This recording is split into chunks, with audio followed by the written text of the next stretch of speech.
전체 계율을 보면 1장 1절에서 14절은 심판하시는 하나님. 가차없이 이제는 회개를 요구하지도 않습니다. 그냥 심판의 말씀을 1절부터 14절까지 이 말씀을 보면서 하나님은 두려우신 하나님이시구나. 그런 걸 우리가 볼 수가 있어요. 1장 1절부터 14절까지는 질투하시고 원수 같고 보복하시고 경노하시며 심판하시는 하나님을 볼 수가 있습니다. 그러면서도 1장 7절 15절에서 그럼에도 하나님께서 자기를 신뢰하는 자들을 아신다고 그 구원의 하나님을 우리가 볼 수가 있습니다. 선하시고 요새가 되어주시고 구원의 좋은 소식을 주시는 하나님을 우리가 볼 수가 있습니다. 그리고 이제 2장을 넘어가시면 2장 1절부터 13절까지는 니느웨 멸망에 대해서 말씀을 주고 계십니다. 그러면서 2장 1절에서 7절까지는 바벨론에 의해서 니느웨가 멸망을 할 것이다. 그렇게 말씀을 주는 게 7절까지이고 니느웨가 어떻게 멸망을 하느냐 그 상황을 8절부터 13절까지 말씀을 해주고 있습니다. 그리고 3장에 가서는 3장 1절부터 19절까지 니느웨에 대한 주님의 심판인데 특별히 1절부터 4절까지는 니느웨에 대한 심판의 이유가 적혀 있어요. 왜 내가 너희를 심판할 수밖에 없느냐. 3장 1절에 보면 피 흘리는 도시에 화가 있을지로다. 이 니느웨가 얼마나 많은 피를 흘렸는지 모릅니다. 무지한 피를 엄청나게 흘렸어요. 그래서 내가 너희를 심판한다. 4절에 보면 이는 마술의 여주인 곧 잘생긴 창녀가 많은 행음을 벌였기 때문이라. 그녀가 자기 행음으로 민족들을 팔며 자기의 마술로 가족들을 파느니라. 너희들이 육적인 행음 또 영적인 행음 우상 숭배 그거로 내가 너희를 심판을 한다. 심판 이유가 두 가지예요. 피 흘리는 도시다. 행음의 도시다. 그래서 심판의 이유를 4절까지 말씀을 해주시고 그리고 3장 5절부터 19절까지는 니느웨를 심판하시는 걸 볼 수가 있습니다. 니느웨는 아시리아라는 나라의 수도입니다. 그래서 아시리아를 우리가 보면 아시리아는 메소포타미아라고 아시죠? 메소포타미아, 문명의 발생지에서 메소포타미아가 있어요. 그 메소포타미아 지역이에요. 근데 그 역사를 보면, 여기 제가 적어놨죠? 초기 아시리아는 BC 2500년에서 BC 2025년. 이게 초기 아시리아. 그 다음에 구아시리아는 2025년에서 1378년. 중아시리아는 1392년에서 934년. 그리고 신아시리아 제국은 911년부터 612년 해서 611년에 바벨론에 의해서 아시리아가 멸망을 합니다. 그 멸망을 예언한 대로 하나님께서 말씀해 주신 대로 612년에 바벨론에게 아시리아는 멸망을 해요. 그래서 메소포타미아 북부 쪽에 있는 지역이 아시리아, 남쪽 지역에 있는 쪽이 바벨로니아. 이렇게. 그래서 메소포타미아 지역의 윗지방과 아랫지방에 이렇게 아시리아와 바벨론이 두 나라가 이렇게 공존을 해요. 그러다가 처음에는 바벨론이 통일을 합니다. 그래서 그걸 구바벨론이라고 그래요. 또 구바벨론에 쭉 내려오다가 다시 또 나라가 두 개로 아수르죠. 우리는 아수르라 하기도 하고 아시리아라고 하기도 하는데 그 나라가 두 개로 또 이렇게 또 쪼개집니다. 쪼개지다가 누가 또 패권을 잡냐면 아시리아가 패권을 잡아요. 아시리아가 쭉 패권을 잡는 게 제가 어디 적어놓은 대로 신아시리아 제국입니다. 내려오다가 610년에 또 누가 패권을 잡냐면 바벨론이 패권을 잡아요. 그게 612년입니다. 그래서 바벨론이 패권을 잡은 다음에 바벨론이 어디를 침공해요? 남유다를 침공을 하잖아요. 느부갓네살이 바벨론의 왕이냐고. 아시리아의 왕이 사넬립, 살마나세 그런 왕들이 아시리아의 왕이죠. 열왕기 하에 보면 아시리아 왕들이 나오다가 이제 지나면 바벨론에 의해서 남유다가 멸망을 합니다. 그 아시리아의 멸망의 경고와 심판의 말씀이 나온 말씀. 그걸 하면서 아울러서 아시리아를 멸망을 예언을 하면서 하나님께서는 이게 바로 마지막 때, 대환란 때에 있을 내용을 같이 이렇게 겸해서 말씀을 우리에게 주고 계십니다. 왜냐하면 그 아시리아 왕이 산헤립, 그 아시리아 사람이 이제 적그리스도를 예표를 하는데 그 아시리아 사람이 누구냐면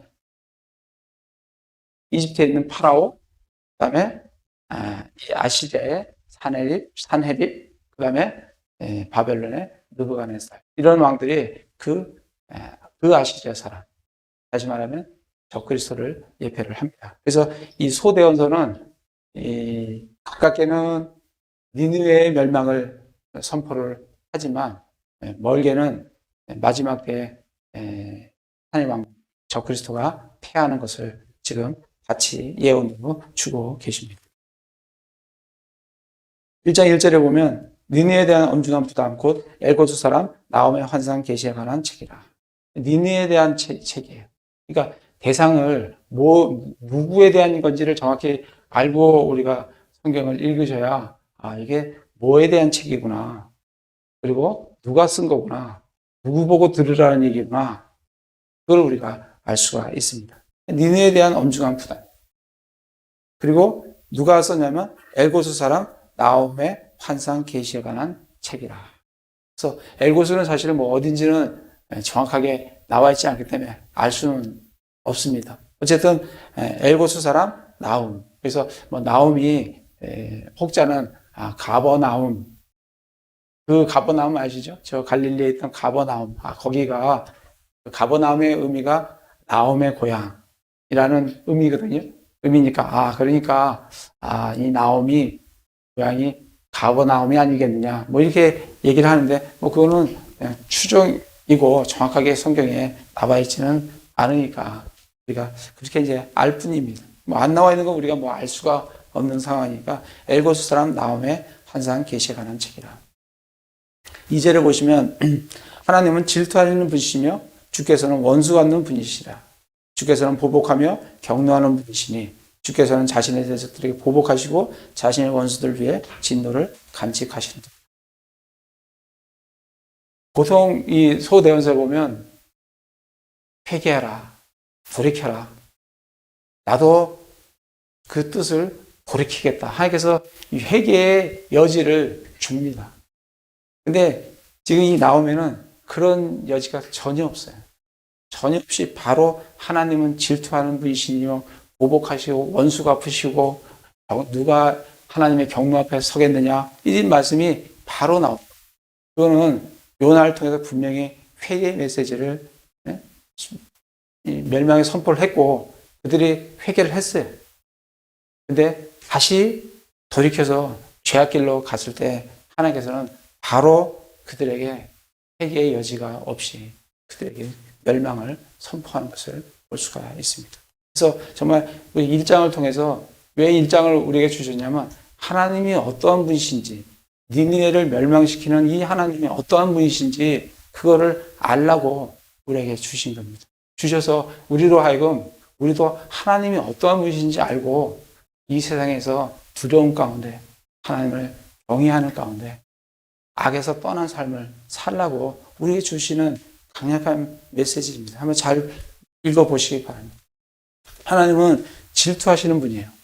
사람들이 하나님도 질투하시니까 하나님 질투하시는 분이라고 성경에 많이 기록되어 있습니다.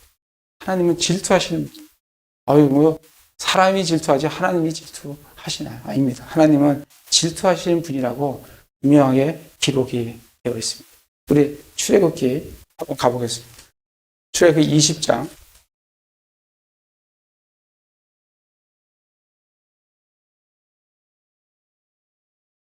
나무처럼 꽂아놓고 출애굽기 20장 5절에 보면 왜 하나님이 질투하시는 하나님인지 이 질투라는 의미를 우리가 정확하게 알면 하나님은 당연히 질투하시는 분이시구나 하는 것을 우리가 알 수가 있습니다. 20장 5절에 보면 그것들에게 절하지 말고 식경을 주시면서 우상들에게 절하지 말라는 거예요. 말고 그것들을 섬기지 말라. 나하고 주 내 하나님은 질투하는 하나님이시니 나는 나를 미워하는 자들에게는 아버지의 불법을 자손들에게 벌하여 3대, 3, 4대까지 이르게 하거니. 하나님께서 절하지 말라. 그것들을 섬기지 말라. 말씀을 하시면서 나는 질투하는 하나님이다. 그러니까 우리가 질투의 의미를 정확히 아셔야 되는 게 하나님은 우리가 하나님만을 섬기도록 말씀을 하세요. 이스라엘에게 하나님만을 섬기라고. 하나님에게만 경배를 하라고. 그렇게 말씀을 했는데 이들이 우상들에게 절하고 우상들을 섬기면 하나님은 질투하신다. 왜 질투하시냐면 당연히 질투라는 개념은 당연히 하나님께서 받으셔야 되는 거거든요. 경배를 받으셔야 되고 하나님 이스라엘 백성이 하나님의 백성이 하나님을 섬기는 게 당연한데 그거를 다른 우상에게 절하고 다른 우상을 섬기면 당연히 받아야 될 하나님께서 질투를 느끼신다. 그거는 마치 내 자녀가 있는데 내 자녀가 부모와 좋은 릴레이션십 가운데 거해야 되는데 부모한테는 막대하고 실제로 다른 부모들에게 아주 잘 대한다고 하면 부모들이 질투합니다. 그 질투가 그런 개념입니다. 당연히 부모한테 해야 될 올바른 태도를 가지고 와야 되는데 그렇게 하지 아니하고 다른 사람들에게, 다른 부모들에게는 아주 부모들에게 잘하고 다른 부모에게 잘하면 그거야 더할 나위 없이 좋은데 부모들에게 올바르게 하지 않는 애가 다른 사람에게 가서 한다고 하는 그렇게 될 때에 느끼는 감정이 뭐냐면 질투. 부부도 마찬가지. 남편이 아내에게, 아내가 남편에게 당연히 해야 될 그런 의무와 책임들이 있습니다. 그거를 당연히 받아야 될 그런 의무와 책임을 있는데 그런 것을 받지 못했을 때 서로 간에 질투를 하게 됩니다. 그 질투라는 개념이 그런 개념입니다. 시기하고는 달라요. 시기는 내게 없는 것이 남한테 있을 때 그것도 나도 갖고 싶어서 하는 게 시기인데 질투는 그게 아니고 내가 당연히 받아야 될 그런 어떤 상황 가운데서 내게 그러한 것이 주어지지 않을 경우에 질투라는 감정을 느끼게 됩니다. 그게 하나님께서 그래서 이스라엘 백성들에게 하나님께서는 질투하시는 하나님입니다. 그렇게 말씀하고 계십니다. 우리도 마찬가지예요. 우리도 지금 우리를 사랑하셔서 우리의 죄를 위해서 예수님께서 십자가에서 피 흘려 죽으셨어요. 예수 그리스도만 바라보고 예수 그리스도만 믿고 살아가야 되는데 이 세상에 있는 것들에 자꾸 눈을 돌리고 세상에 있는 탐욕에 빠져 살아가게 되면 하나님께서 예수 그리스도께서 우리에게 느끼시는 감정이 질투입니다. 지금 질투하시는 분이시다라고 말씀을 하세요. 그러면서 주께서는 원수 갚는 분이시니라. 하나님은 원수 갚는 분이세요. 하나님께서 신약 성경에 보면 원수 갚는 것은 내게 있으니 내가 갚으리라고 주께서 말씀하시니라. 너희는 원수가 줄이거든 먹이고 목마르든 마시고 이렇게 하라고 우리에게 말씀을 하세요. 원수는 우리가 갚지 말라고. 누가 갚는다고요? 원수는 하나님이 갚으신다. 그러니까 우리의 세상 살면서 우리가 그리스도인으로서 어렵고 힘들고 애매하게 고난받고 힘들고 내가 생각해봐도 너무 억울한 그런 일들을 당한다 할지라도 원수 갚는 것이 우리에게 있지 않고 원수 갚는 것이 하나님에게 있다. 하나님께서 니느웨가 아시리아가 이스라엘을 괴롭히니까 누가 갚아주신다고? 그 괴로움을 하나님께서 아시리아의 멸망을 하나님께서 아시리아에게 이스라엘의 원수를 갚아주신다고 말씀을 하고 계십니다. 주께서는 보복하며 격노하는 분이시니 주께서는 자신의 대적들에게 보복하시고 자신의 원수들을 위해 진노를 간직하시는구나. 하나님께서는 경노하시고 진노를 간직하세요. 3절에 보면 주께서는 분노하기를 더디하시며, 그래서 어떤 사람은 하나님께서 바로 진노를 안 쏟아 부으시네, 심판은 좀 요원한 모양이네, 이런 생각을 할 수가 있어요. 하나님께서는 진노를 바로 쏟지는 않으시는데 더디하시는데 간직하고 계시는데, 그런데 때가 되면 쏟아 부으십니다. 경노를 하십니다. 그 앞에 설 수 있는 사람이 없다라고 말씀을 하고 계세요. 여기 보시면 6절에 보면 누가 능히 그분의 경노 앞에 서리요, 누가 능히 그분의 맹렬한 분노 가운데 거하리요. 그분의 경노가 불같이 쏟아졌고 그분으로 말미암아 바위들이 무너져 내렸다. 그래서 때가 되면, 경노할 때가 되면 하나님께서는 경노를 쏟아 부으십니다. 그게 대환란이에요. 참고 분노하기를 더디하는데 때가 되면 그때는 자비가 없어요. 긍휼이 없습니다. 그냥 쏟아 부으시는 두려우신 하나님이라는 것을 우리가 늘 이 말씀 가운데 말씀으로 아시며, 그 두려움이 우리 지식의 시작이에요. 지혜의 시작이에요. 악으로부터 떠나는 길이에요. 그래서 하나님께서는 우리 보고 분노하라고는 하지 않으시지만 하나님께서는 분노를 더디하시지만 경노를 쏟아 부으시는 하나님이십니다. 저기 창세기를 잠깐 가보겠습니다. 창세기 15장.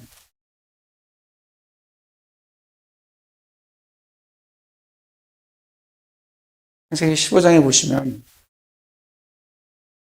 하나님께서 아브라함과 언약을 맺으세요.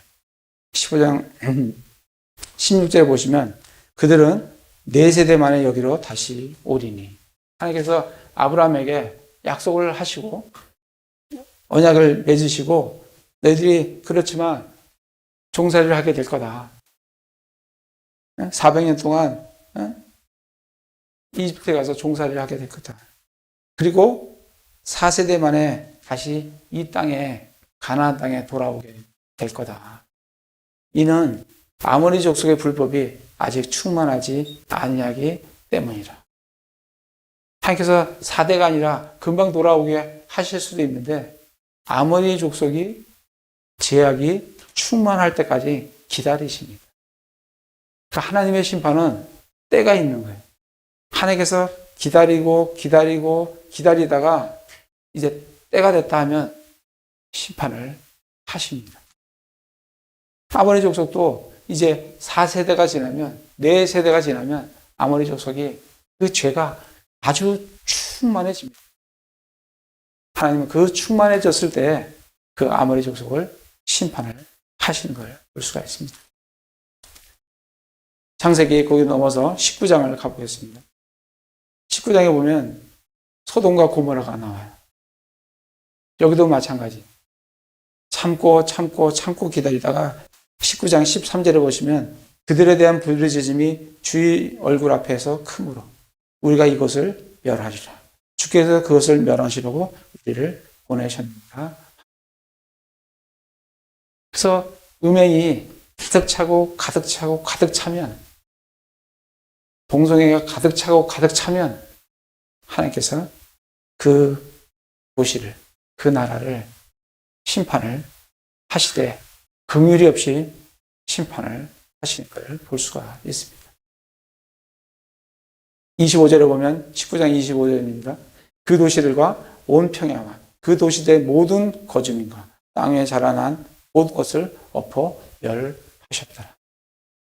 그래서 하나님의 심판이 더디 온다고, 내가 죄악을 범했는데 하나님의 징계가 더디 온다고 안 오네, 그렇게 생각하시면 오산이다, 착각이시다.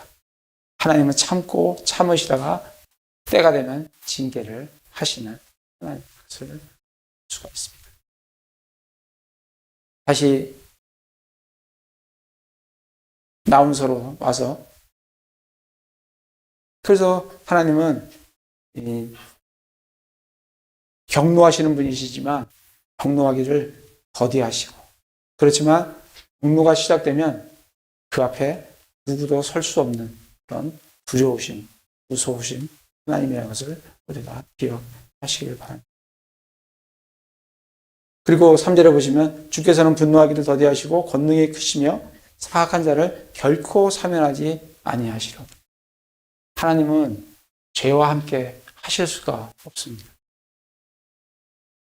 죄가 하나님과 우리 사이를 갈라놓아요.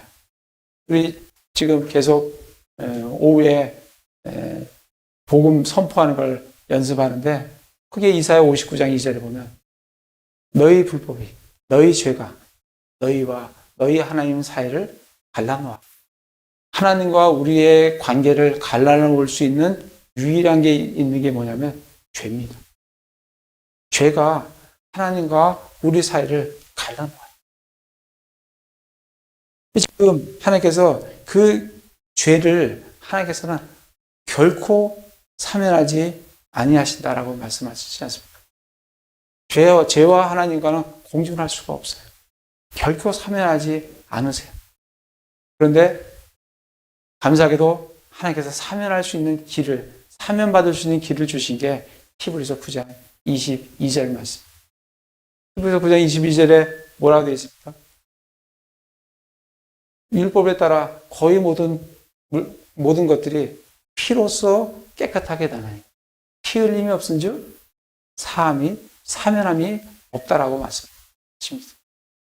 결코 하나님께서는 죄를, 그 사악한 죄를 사면하지 아니하시지만 유일하게 사면받을 수 있는 길은 그 죄를 회개하고 예수 그리스도 피로, 그 피를 가지고 주님 앞에 나아가면 하나님께서 우리의 죄를 사면하신다라고 말씀을 해주고 계십니다. 3절에 계속해서 주께서는 해오리바람과 폭풍우 속에서 자신의 길을 두시며 구름들은 그분의 발에 티끌이로다. 하나님께서 계속해서 이 니느웨를 지금 심판을 하시는데, 어떻게 심판을 하시냐면 해오리바람과 폭풍. 하나님께서는 쓰실 수 있는 수단이 너무 많아요. 우리가 생각할 수도 없는 그런 수단이 너무 많다.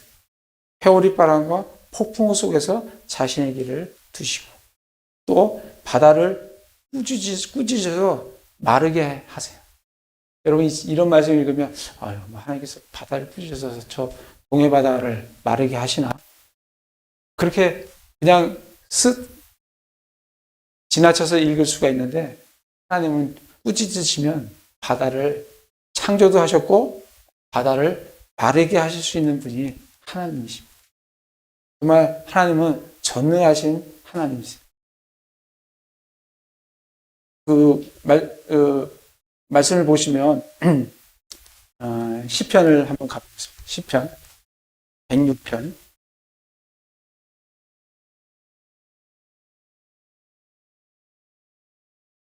정말 우리가 전능하신 하나님의 자녀가 되었다는 것, 예수 그리스도로 말미암아 하나님의 자녀가 되었다는 게 이 세상에 있는 그런 어떤 자그마한 능력, 그거하고는 비교가 될 수 없는 본능들을 우리가 소유하고 있습니다. 시편 106편 9절에 보시면 그분께서 홍해도 꾸짖으신, 홍해를 꾸짖으세요. 그러니까 어떻게 돼요? 그것이 마르게 되므로 그분께서 그들을 인도하사 광야를 통과하듯 기품들을 통과하게 하시고. 이스라엘 백성이 홍해를 걷는 게 그냥 걷는 게 아니라는 거예요. 하나님께서 꾸짖으시면 홍해 바다가 마른다고. 마른 땅을 걷는듯이 건너갑니다. 그게 하나님의 본능, 능력이에요. 지금도 마찬가지예요. 우리가 하나님께 정말 하나님의 뜻대로 간구하면 하나님께서 우리에게 못하실 일이 없습니다. 전능하신 하나님이세요. 우리 예전에 여호수아 한번 했는데, 여호수아 잠깐 가보겠습니다. 여호수아 3장. 자꾸 성경을 찾는 훈련들을 하시면서 어디에 어떤 말씀이 있는지, 그래서 그 말씀들이 순간순간 자기에게 일깨워져서 그 말씀이 내 발의 등이요 내 길에 빛이 되도록 하시기 바랍니다. 3장 16절에 보면 요르단강을 건널 때 그 강물이 마릅니다.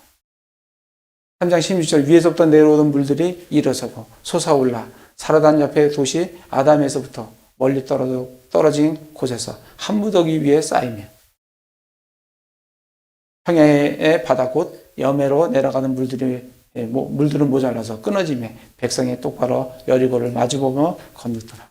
주의 언약궤를 맨 제사장들은 요르단 한가운데서 마른 땅에 굳게 섰고 물이 이때 되면 물이 굉장히 요르단강에 물이 많습니다. 그 많은 물이 있는 그 강이 어떻게 된다고요? 마른 땅에 굳게 섰다. 모든 이스라엘 사람은 마른 땅을 건너더니 마침내 온 백성이 깨끗하게 요르단을 건너내라. 그래서 하나님은 꾸짖으시면 바다가 마르시고 꾸짖으시면 강이 마릅니다. 그게 지금 이 말씀을 하시는 거예요. 지금 다시 나움으로 와서 그분께서 4절에 그분께서 바다를 꾸짖어 마르게 하시고 모든 강을 말리시니 바산과 갈멜이 새하며 레바논의 꽃이 시드는다. 이 바산 지역이 얼마나 비옥하냐면 바산의 암소드라 뭐 이렇게 그 바산이 굉장히 비옥한 곳이에요. 이 요르단 동편에 있는 그 므낫세가 받은 땅이 바산 지역. 이건 굉장히 비옥한 땅입니다. 그러니까 그들이 요르단강을 안 건너고 여기가 좋습니다. 우리는 이 땅을 받겠습니다. 하나님께서 그 땅 아니라고 했는데 근데 그 땅 받겠다고 너무 좋으니까 한 게 그 바산이에요. 이 갈멜은 또 요르단 서편 쪽에 있는 갈멜은 나무가 무성하다. 그런데 어떻게 된다고요? 바산과 갈멜이 새하며 레바논의 꽃이 시드는 레바논의 백향목, 레바논의 그 향기, 그게 진동을 하는데 거기에 어떻게 된다고요? 쇠하고 시드는다. 마침 이거는 우리 설악산이 황폐화되고 설악산이 얼마나 많은 나무들과 그런 게 단풍 가지고 여름에 산림욕 가지고 그게 아무것도 없는 황폐한 곳이 된다라고 생각을 해보시기 바랍니다. 이스라엘이 땅이 처음에 굉장히 좋았어요. 그러니까 정탐꾼이 갔을 때 포도 한 송이를 2명이 메고 오지 않습니다. 그만큼 좋은 땅이에요. 근데 지금 중동 땅이 황무지. 하나님께서 비를 안 내리시고 몇백 년간 비만 안 주면 우리나라도 사막됩니다. 하나님께서 그냥 사막화 시키는 거는 그냥 시간이 지나면 사막화가 됩니다. 그렇게 되는 겁니다. 지금 말씀은 그렇게 하시는 거예요. 어떻게 된다고? 바산과 갈멜이 새하며 레바논 꽃이 시드는다. 지금 계속해서 말씀하시는 게 내가 하나님이 어떤 분이신지를 너희가 알아라. 이 하나님께서 너희를 이스라엘을 괴롭히는 아시리아를 내가 분명히 심판을 하시겠다고 지금 1장에서 하나님이 어떠한 분이신지를 우리에게 알려주고 계시는 겁니다. 5절에 보면 그분으로 말미암아 산들이 흔들리고 작은 산들이 녹으며 그분 앞에서 땅이 불타나니 참으로 세상과 그 안에 거하는 모든 것이 그러하도다. 산들이 흔들려요. 얼마 전에 우리 포항에 지진 왔잖아요. 조금 별로 센 지진도 아닌데 난리가 났어요. 다 아파트에서 다 튀어나오고 지금 그 정도가 아니고 이거는 산들이 흔들립니다.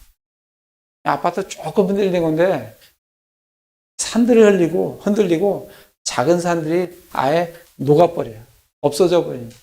나중에 산들이 평야가 돼버린다.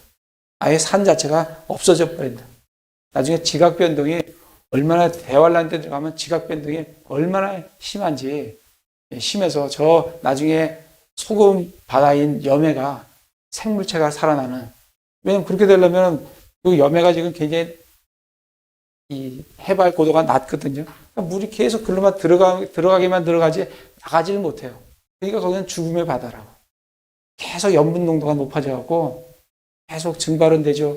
그렇게 되는데 나중에 대환란이 되면 지각 변동이 돼서 거기서 생명체가 산다는 얘기는 물이 흘러갈 뿐만 아니라 그걸 거쳐서 다른 데로 흘러간다는 겁니다.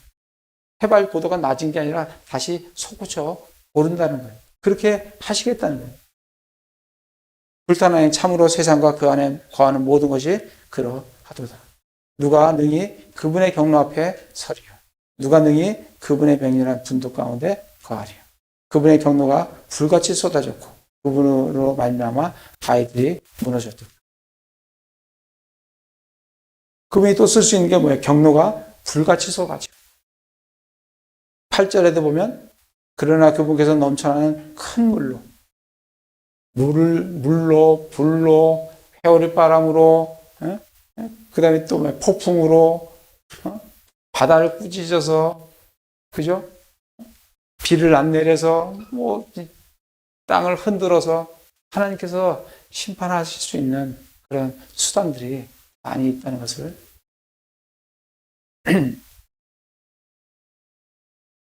그런 하나님이세요. 그 하나님께서 9절에 보면 8절에도 보면 큰 물로 거기에 처소들을 철저히 끝내시고 자신의 원수들을 어둠으로 추격하시리니 자신의 원수들을 어둠으로 추격한다는 게 원수들을 어둠으로 몰아넣는다는 거예요.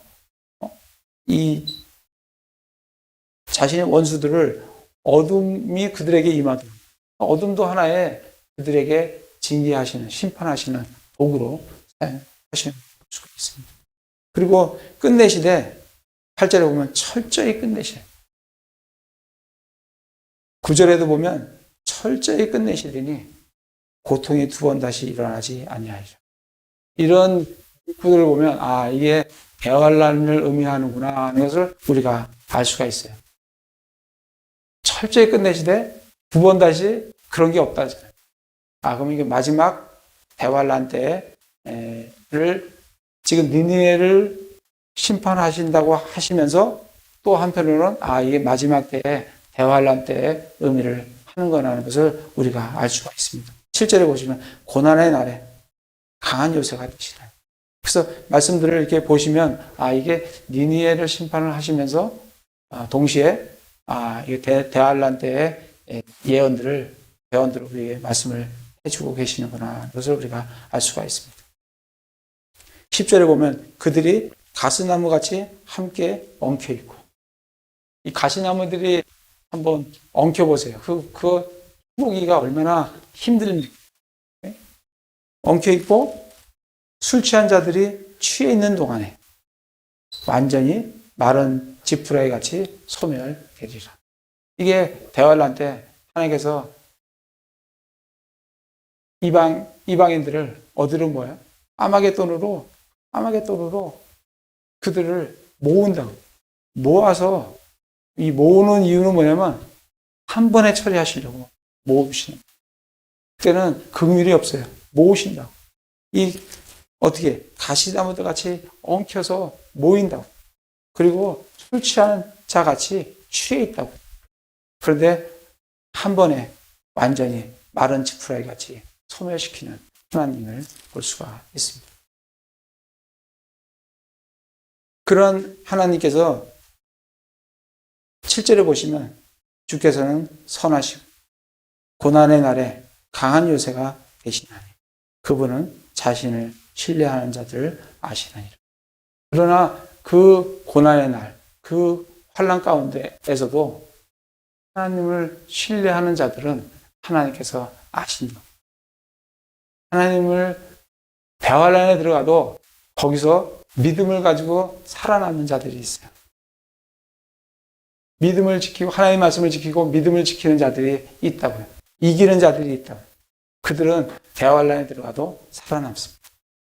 지금 하나님께서 이 고난의 날이지만 주님은 선하시고 강한 요새가 되시는데 누구에게 그런 강한 선하시고 강한 요새가 되시냐면 하나님을 신뢰하는 자들에게 하나님께서는 그들을 아시고 그들에게 강한 요새가 되시고 그들에게 선하시고 그들을 아신다고 말씀하십니다.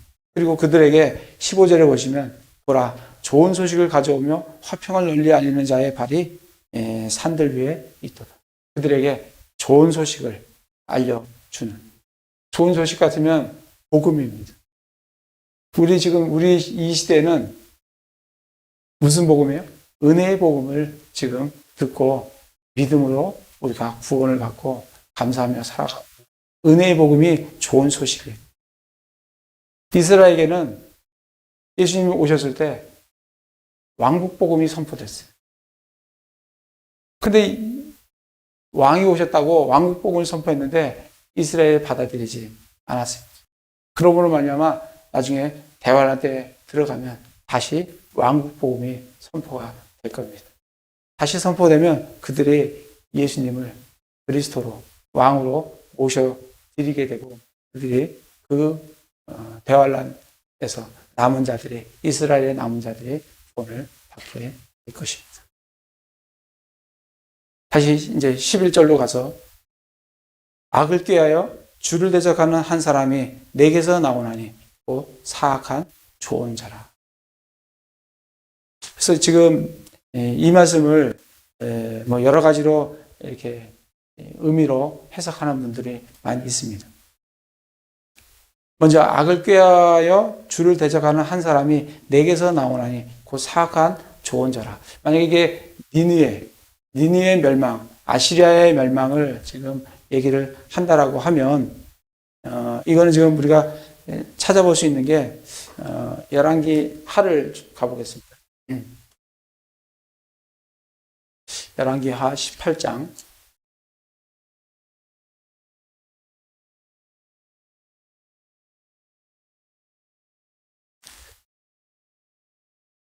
열왕기하 18장에 보시면 18장 13절에 보면 히스기야 왕 제14년에 아시리아 왕 사네립이 올라와 유다 성벽을 두른 모든 도시를 쳐서 점령하며 이게 아시리아 왕이 어디를 지금 괴롭혀요? 히스기야 왕 때 유다를 괴롭힙니다. 그리고 14절에 보면 은 300달란트와 금 30달란트를 바쳐라. 그렇게 정해줍니다. 그래서 지금 성전의 문들과 금을 입힌 기둥들에서 금을 뜯어다가 그거 갖다 바치느라고 정신이 없어요. 히스기야. 얼마나 어려운 때겠어요. 그 히스기야에게 17절에 보면 아시리아 왕이 사네립이죠. 가르단과 랍사리스와 랍사게를 큰 군대와 함께 라기스에서 히스기야 왕에게 보냈어요. 보내면서 19절에 랍사게가 그들에게 이르되 너희는 이제 히스기야에게 말하라. 위대한 왕 아시리아 왕께서 이같이 말씀하시되 내가 신뢰하는 것이 과연 무슨 확신이냐. 이 랍사게가 이스라엘 백성들에게 너희 무슨 지금 히스기야 왕을 신뢰를 하고 20절에 보면 21절에 보면 20절에도 보면 내가 21절에 내가 이 상한 갈대 지팡이 이집트를 신뢰하는 거다. 이집트를 신뢰하는 남유다. 그게 마치 무슨 뭐 같다고요? 상한 갈대 지팡이 같은 너희들 그런 거 신뢰하고 있냐? 22절에 그러나 너희는 내게 이르기를 우리는 주 우리 하나님을 신뢰한다. 너희가 또 하나님 신뢰한다고 하는데 그거 아무것도 아니다. 지금 그렇게 이스라엘을 지금 조롱을 하고 있습니다. 그래서 26절에 보면 그때 힐기야의 아들 엘리야긴과 셈나와 요아가 랍사게에게 이르되 우리가 그것을 알아듣사오니 원하건대 시리아 말로 당신의 종들에게 말씀하시고 성벽에 있는 백성의 귀에 대고 유대인의 말로 우리에게 이해하지 마옵소서. 지금 막 조롱하는 그거를 제발 우리말로 하지 마시고, 왜냐하면 백성들이 듣고 너무 무너지니까 우리말로 하지 말고 시대말로 하라고. 그러니까 27절에 그러나 랍사게가 그들에게 이르되 내 주인께서 내 주인과 내게만 이 말을 들으라고 나를 보내셨느냐? 아니다 이거예요. 그들이 그분께서 나를 성벽에 앉은 사람에게도 보내사 그들이 너희와 함께 자기들의 대변을 먹게 하고 자기들의 소변을 마시게 하지 아니하느냐. 대변 먹고 소변 먹어야 되는 그런 지경까지 지금 이스라엘이 남유다가 몰렸어요. 누구한테요? 아시리아에. 이 아시리아를 하나님께서 심판을 하시겠다는 거예요. 그래서 19장에 보면 하나님께 히스기야가 그것을 듣고 1절에 보면 그걸 듣고 자기 옷을 찢고 굵은 베옷을 입고 주의 집에 들어가서 기도하면서 이사야에게 사람을 보내서 기도를 지금 하는데 하나님께서 이사야에게 구원의 메시지를 줍니다. 주면서 보시면 14절에 보시면 19장 14절에 보면 히스기야가 사자들의 손에서 편지를 받아 읽고는 지금 편지가 전갈이 왔어요. 그 아시아 왕으로부터 주의 집에 올라가 그것을 펴놓고 주 앞에서 기도를 합니다. 기도를 했더니 35절에 그 밤에 주의 천사가 나가 아시아 사람들 진영에서 18만 5천 명을 치매 그들이 아침에 일찍 일어나 보라 그들이 다 나니 보라 그들이 다 죽어 송장에 넣었더라. 18만 5천 명이 일시에 죽은 거예요. 이에 아시리아 왕 사나입이 패각했어요. 그리고 니느웨에 거하다가 그가 자기 신 니눅스의 집에서 경배할 때 그의 아들들인 아드람멜렉과 사레셀이 그를 칼로 치고 아르메니아 땅으로 도망치며 그의 아들 아살 했더니 그를 대신해 통치하니라.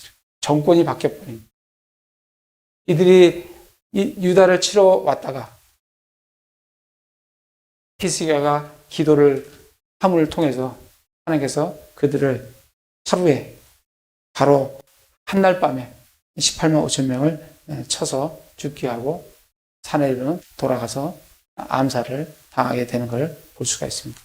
다시 나움으로 와서 이 말씀을 왜 하냐면 11절과 12절을 잘 읽어보시면 악을 꾀하여 주를 대적하는 한 사람이 내게서 나오나니 악을 꾀하여 주를 대적하는 한 사람이 내게서 이게 지금 이 아시리아를 염두에 두고 읽으시면 한 사람이 내게서 나온다고 그 내는 사나입이 되는 거고 그 사나입에서 악을 꾀하여 주를 대적하는 한 사람이 나온다는 것은 랍사게를 의미한다라고 추정하는 겁니다.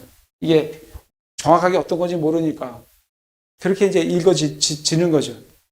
나오나니 곧 사악한 조언자라. 그 사악한 조언자는 랍사게이고 그 다음에 내게서 나온다는 것은 적그리스도를 대표하는 사나입이니까 사나입에게서 누가 나온다고요? 사악한 조언자 랍사게가 나온다.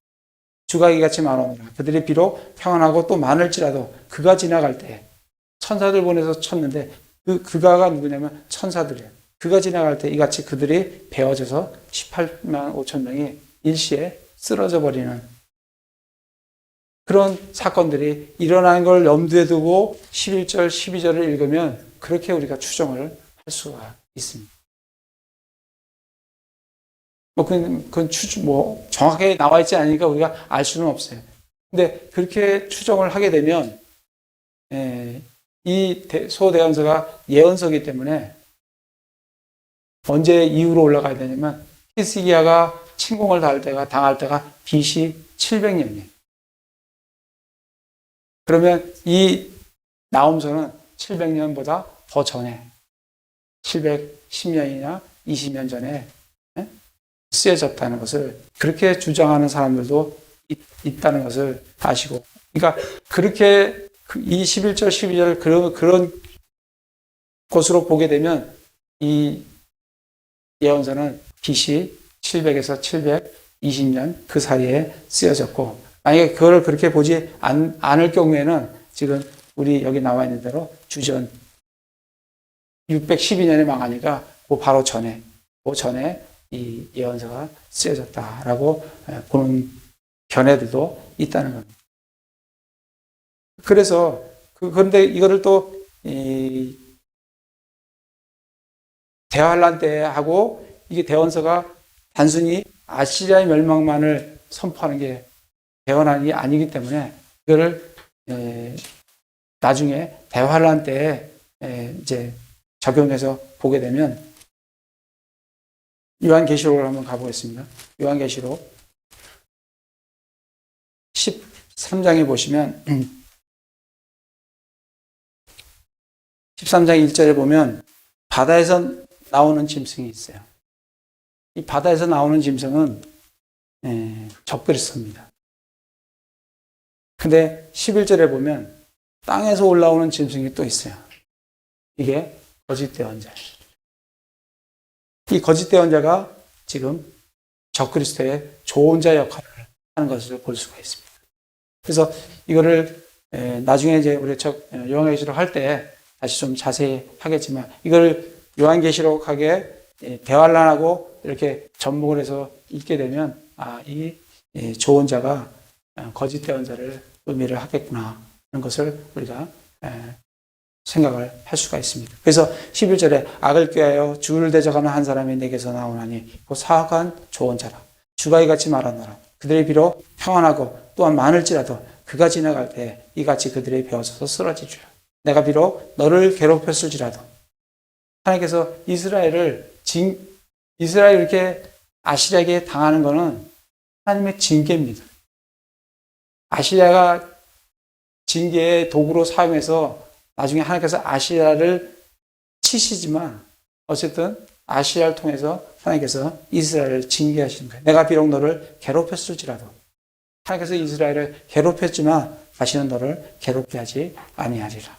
이제 내가 내게서 그의 멍에를 꺾고 아시리아의 명예를 꺾고 내 결박을 부수리라. 라고 하나님께서 회복의 메시지를 이스라엘에게 지금 주고 계시는 겁니다. 지금 이스라엘이 굉장히 남유다가 굉장히 어려워요. 굉장히 힘든 가운데 외침으로 해서 힘든 가운데 하나님께서 희망의 메시지를 지금 나음을 통해서 그들에게 주고 있는 것을 볼 수가 있습니다. 14절에 주가 너에 관하여 명령을 내렸은즉 여기서 너는 아시리아입니다. 너에 관하여 명령을 내렸은즉 다시는 내 이름이 전파되지 아니하리라. 완전히 멸망한다는 겁니다. 내가 내 신들의 집에서 새긴 형상과 부어맞는 형상을 끊으며 내 무덤을 만들리라. 이는 내가 비열하기 때문이라. 보라, 좋은 소식을 가져오며 화평을 널리 알리는 자의 발이 산들 위에 있도다. 그러나 이스라엘에게는 하나님께서 복음의 좋은 소식의 화평의 소식을 그들에게 전달해 주니 그 소식을 듣고 어려운 가운데 낙망하지 말고 주님의 구원의 구속을 바라보고 살아가라는 이스라엘에게 지금 격려의 메시지를 주고 계신 겁니다. 그러면서 오 유다야 내 엄숙한 명절들을 지키고 너희들은 어렵지만 그러나 그 가운데서 명절을 지키고 내 선을 이행하고 하나님 말씀대로 살으라는 겁니다. 그 사악한 자가 완전히 끊어져서 다시는 너를 지나가지 아니하리라 하면서 왜 하나님이 심판하시는 하나님이 어떠한 분이신지 1장에서 말씀을 해주고 그리고 2장과 3장에서부터 본격적으로 하나님께서 이스라엘 이 니네를 어떻게 멸망을 시키시는지 그 내용들은 2장과 3장에서 우리에게 또 말씀을 해주십니다. 지금 하나님께서 1장에서 정말 하나님께서 하나님이 어떤 분이신지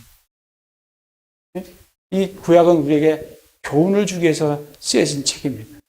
이걸 통해서 교훈을 받아야 돼요. 우리가 하나님이 어떤 분이신지 두려우신 하나님이시구나. 우리 전도서 8장을 한번 가보겠습니다. 전도서 8장에 보면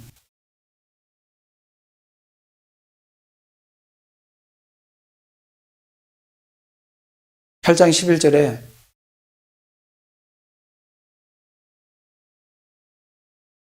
악한 일에 대한 판결이 신속히 집행되지 아니하므로 하나님께서 악한 일에 판결이 때가 되면 속히 심판하십니다. 때가 안 돼서 하나님께서 지금 기다리고 계시지. 악한 일에, 그런데 사람은 그렇게 신속히 집행이 안 되면 어떻게 생각하냐면 악한 일에 대한 판결이 신속히 집행되지 아니하므로 그런 까닭에 사람들의 아들들의 마음이 악을 행하려고 그들의 속에서 완전히 고정되어. 이 심판이 바로 안 오네. 이게 안 오고 천천히 안 오는 거 아닌가? 그래서 어떻게 한다고요? 계속 악을 범한다. 말라기 가보겠습니다. 구약성경 맨 마지막 말라기 2장 17절 18절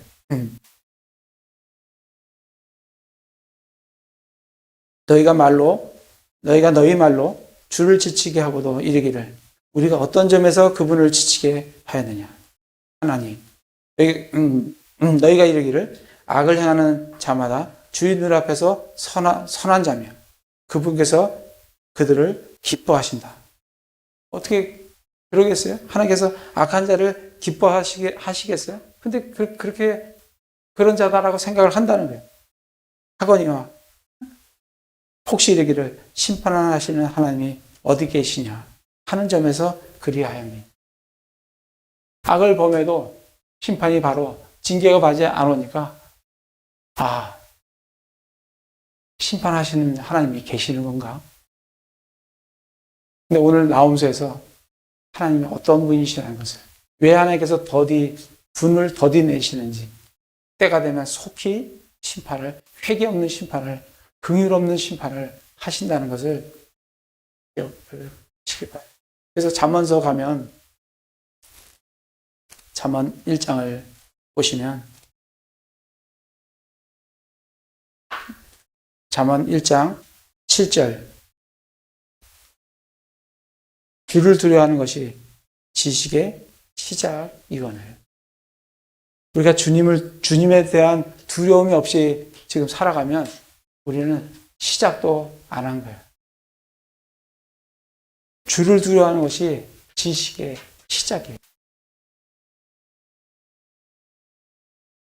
8장을 가보겠습니다. 계속 지금 잠언에서 우리에게 주시는 게 8장 13절. 주를 두려워하는 것은 악을 미워하는 것입니다. 주를 두려워하면 악에서 떠납니다. 악을 미워하게 돼 있어요. 지금 우리나라가 그리스도인들이 그렇게 많다고 하는데 그리스도인들이 범죄를 저지르는 게 보면 너무 많아요. 왜 그렇겠어요? 하나님을 두려워하지 않아요. 그러니까 악에서 안 떠나는 거예요. 심판이 더디 오는 것 같아요. 안 오는 것 같아요. 9장을 가보겠습니다. 9장 10절에서도 주를 두려워하는 것이 지혜의 시작이요. 거룩한 것들을 아는 것이 명철입니다. 그래서 오늘 나옴서에서 하나님이 어떤 분이신가를 우리에게 아주 자세히 보여주셨어요. 우리가 이 하나님이 이런 분이시라는 것을 하나님이 사랑의 하나님, 긍휼의 하나님이시지만 또 한편으로는 경노하시고 원수 갚으시고 보복하시고 질투하시고 이런 하나님도 우리가 두려우신 하나님을 아셔야 됩니다. 그래야 우리 앞에 나중에 그리스도의 심판석이 우리 앞에 있다는 것을 기억하고 이 땅에서 하나님을 두려워하는 가운데 악으로부터 떠나는 거룩한 삶을 추구하시는 형제 자매님 다 되시기를 바랍니다.